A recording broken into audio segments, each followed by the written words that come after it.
মেয়ে তোমার রেট কত? আমার রেট শুনে আপনি কি করবেন খালা? আরে বাবা আগে বলেই দেখো তোমার রেট কত। আমার রেট তো খালা মাত্র 300 টাকা। আমি তোমাকে 10,000 দেব, তবু তুমি আমার সাথে চলো, আমার বাসে চলো। কি বলেন খালা? আপনি সত্যি আমাকে 10,000 টাকা দিবেন? হ্যাঁ আমি তোমাকে 10,000ই দেব, তবে তুমি আমাকে অনেক মজা দিবা। খালা এই পতিতা পেশায় নেমেছে আমাকে কত কিছুই দেখতে হবে, উপরের আল্লাহই ভালো জানে। আমার তো খালা টাকা হলেই হয়।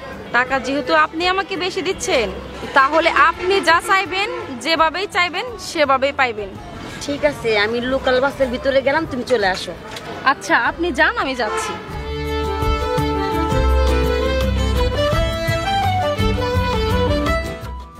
আরে ডার্লিং কই যাও? চলো বাসে যাই। বাসে গিয়ে কি? যেটা প্রতিদিনই হয় সেটাই হবে, চল তুই। আজকে একজন আমাকে আগে থেকে বুকিং দিছে। কোন শালায় বুকিং করছে? ক্যান্সেল করে দে। ক্যান্সেল করা সম্ভব না, তুই আজকে চলে যা সুমন। এই মাইশা তোরে না বলছি যখনই যার বুকিং থাকবে আমি আসলে ক্যান্সেল করে দিবি, তাহলে এখন এমন কথা বলতেছিস কেন? আমার থেকেও ভালো কারো পায়ে আমারে ভুলে গেলি তাই তো? আরে বাবা তুই যেটা ভাবতেছিস সেটা না। তাহলে কোনটা? আসলে কি করে যে কথাটা বলি, ভিতরে কোনো ছেলে মানুষ নাই, একটা মহিলা মানুষ আছে। তাই বলে তুই একটা মহিলা মানুষের সাথে কাজ করবি? এইটা আমি হতে দেব। আরে বাবা আমি কি করব, সে আমাকে 10,000 টাকা দিতে চাইছে। 10,000 টাকা দিয়ে সে আমারে বুকিং দিছে।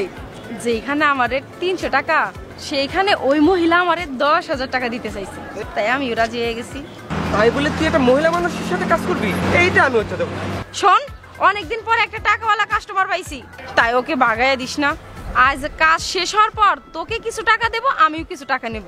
চুপ কর, তোর পিছনে এরকম 10-20 হাজার টাকা আমার প্রতি মাসেই খরচ হয়। তোর যত টাকা লাগে আমিই দেবো, তবুও তুই কোনো মহিলা মানুষের সাথে কাজ করতে পারবি না। এখনই বাসে গিয়ে মহিলাটার ভাগাই দে। কিন্তু কিন্তু কি? তোর তো আমি বললামই তোর 10,000 টাকা আমি দেবো। তাহলে দেরি করছিস কেন? যা তাড়াতাড়ি।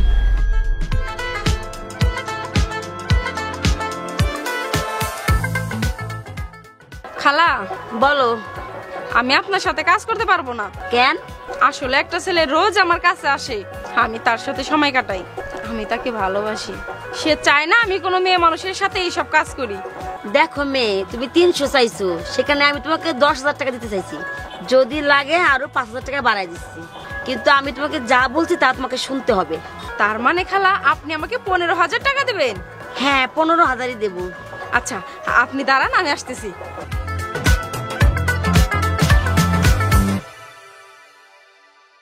এই সমন শোন।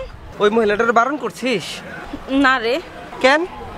ওই মহিলা আমারে 15,000 টাকা দিব বলছে। ভেবে দেখ, একটুখানি সময় দিলে 15,000 টাকা ইনকাম করতে পারবো। ধ্যাৎ, তোর খালি টাকা আর টাকা। আমার প্রতি কি তোর একটু ভালোবাসা আছে নাকি নাই? এভাবে বলছিস কেন? ওই মহিলা আমাকে বললো তাই আমি বললাম। ওই মহিলা কত টাকা হলেও হয়েছে, চল সেটা দেখবো আজকে, চল।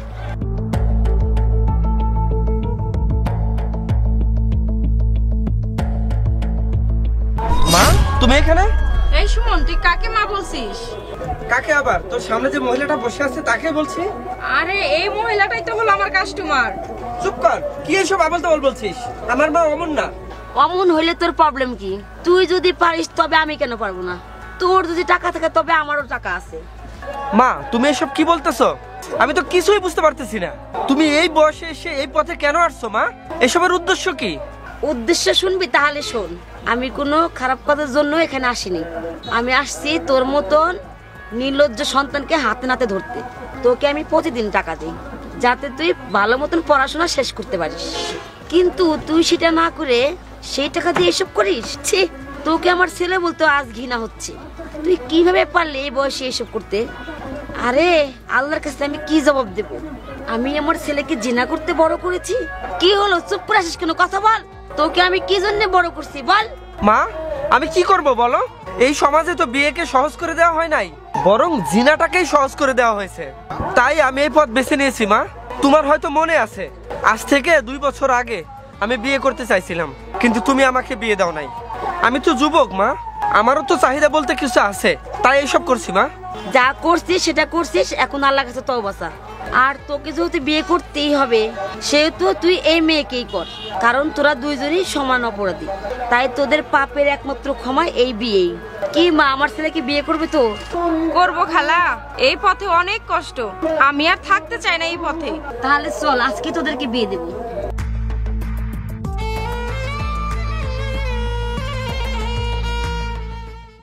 বন্ধুরা, আমাদের এই ভিডিওটি ভালো লাগলে অবশ্যই একটি কমেন্ট, একটি শেয়ার করে জেবি টেলিভিশন